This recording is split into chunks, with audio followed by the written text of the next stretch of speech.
Actress का politician बनना कोई नई बात नहीं है, लेकिन साउथ में यह चीज नॉर्थ से ज्यादा होती है, खासकर तमिलनाडु में। मूवी स्टार्स स्क्रीन पर larger than life role play करते हैं। मूवीज में थोड़ा पॉलिटिकल मैसेज होता है, हीरो खुद को आम आदमी का मसीहा दिखाता है और यहाँ से पॉलिटिक्स का रास्ता खुलने लगता है। लेकिन इससे इतना ही वोट कैप्चर होता है कि कोई एक्टर किसी पॉलिटिकल पार्टी को ज्वाइन करता है, कुछ उस पॉलिटिकल पार्टी का वोट मिलता है और कुछ अपना वोट मिलता है, तो वो एमएलए या एमपी बन जाता है। लेकिन इस बार बहुत अलग हुआ है। एक एक्टर ने अपनी बिना किसी पॉलिटिकल फैमिली बैकग्राउंड के 2024 में नई पॉलिटिकल पार्टी बनाई और पार्टी बनाने के 2 साल में एक स्टेट का चीफ मिनिस्टर बनने का सबसे बड़ा दावेदार बनता है। और जो स्टेट 1967 से दो पार्टी की सरकारों में लॉक था, डीएमके और एआईडीएमके, ये नई पार्टी 2026 तमिलनाडु असेंबली इलेक्शन में 108 सीटों पर जीत हासिल करती है और दोनों पार्टी को चीर कर सबसे बड़ी पार्टी बनती है। और वो पार्टी है तमिलगा वैक्ट्री खसगम। उस पार्टी के चीफ हैं जोसेफ विजय चंद्रशेखर और जो उनके फैंस बोलते हैं विजय थलापति।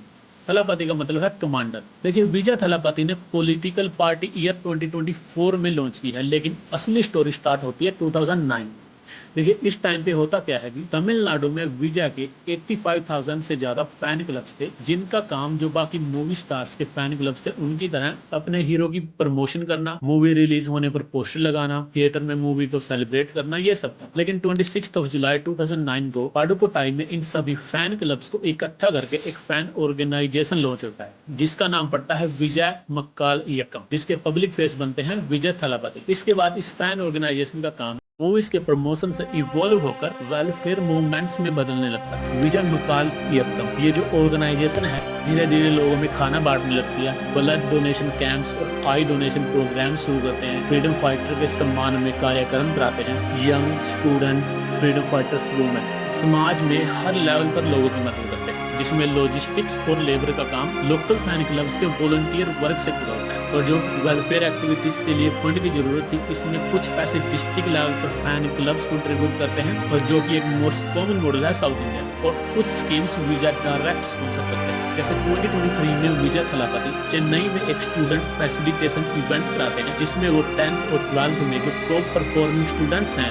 उनको प्राइजेस और इंसेंटिव देते हैं, जिसको ऑर्गेनाइज करने में विजय पर्सनली 2 करोड़ रुपए स्पेंड करते हैं। तो ये सब ऐसे ही 10 साल तक चलता है। और अब ये ऑर्गेनाइजेशन सिर्फ एक एक्टर के नारे लगाने वाले लोग नहीं रहते, अपने अपने इलाके में लोगों की मदद करने वाले लोग हैं। और ऐसे विजय मक्काल यत्तम का एक लोकल नेटवर्क तैयार होता है, और इस सब के सेंटर में होता है एक आदमी, बस्सी आनंद। बस्सी आनंद विजय मक्काल यत्तम के जनरल सेक्रेटरी रहे। ये डिस्ट्रिक्ट लेवल में जो फैन ऑर्गेनाइजेशन थी उससे कॉन्टेक्ट में रहते थे, वेलफेयर एक्टिविटीज को ऑर्गेनाइज करते थे और पब्लिक तक पहुंचाते थे। विजय का मैसेज ग्राउंड तक और ग्राउंड से मैसेज विजय तक पहुंचाते थे।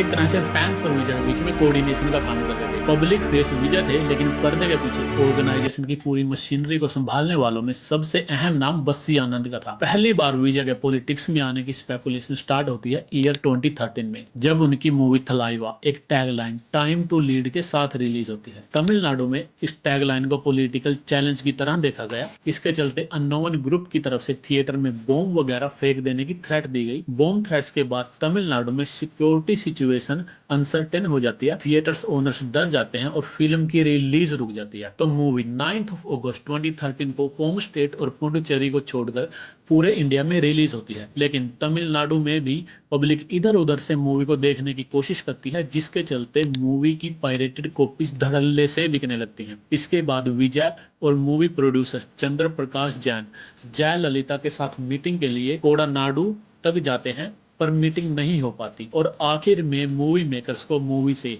टाइम टू लीड टैगलाइन हटानी पड़ती है। और 11 दिन की डिले के बाद 30 अगस्त 2013 को थलाइवा तमिलनाडु में 500 स्क्रीन पर रिलीज होती है। इस मूवी की रिलीज में जो डिले होता है, इसमें फिल्म इंडस्ट्री और पॉलिटिकल ऑब्जर्वर्स को बॉम्ब थ्रेट से ज्यादा पॉलिटिकल एंगल नजर आता है। इस इंसिडेंट के बाद विजय की इमेज बदल जाती है और उनके नाम के साथ पॉलिटिक्स की पॉसिबिलिटी भी जुड़ जाती है। इसके बाद ईयर 2014 में कथती, 2017 में मर्शाल और 2018 में सरकार मूवी मूवीज रिलीज होती हैं जिसमें अगेन पॉलिटिकल मैसेजिंग होती है। Tamil Nadu, identity, GST, digital India, corruption जैसे टॉपिक्स को सेंटर में रखा जाता है और एक नैरेटिव सेट करने की कोशिश होती है। इसके बाद टर्निंग पॉइंट आता है ईयर 2021 में, जहां से लॉयल फैन बेस को पोटेंशियल वोटर्स में कन्वर्ट करने की पॉसिबिलिटी नजर आने लगती है। यहाँ पे होता क्या है कि तमिलनाडु में लोकल बॉडी इलेक्शन होने वाले होते हैं जिसमें ग्राम पंचायत वगैरह के मेंबर्स चुने जाते हैं। कई डिस्ट्रिक्ट में विजय मक्काल इयक्कम के कुछ लोकल मेंबर्स इलेक्शन लड़ने में इंटरेस्ट शो करते हैं। ये रिक्वेस्ट ऑर्गेनाइजेशन के जनरल सेक्रेटरी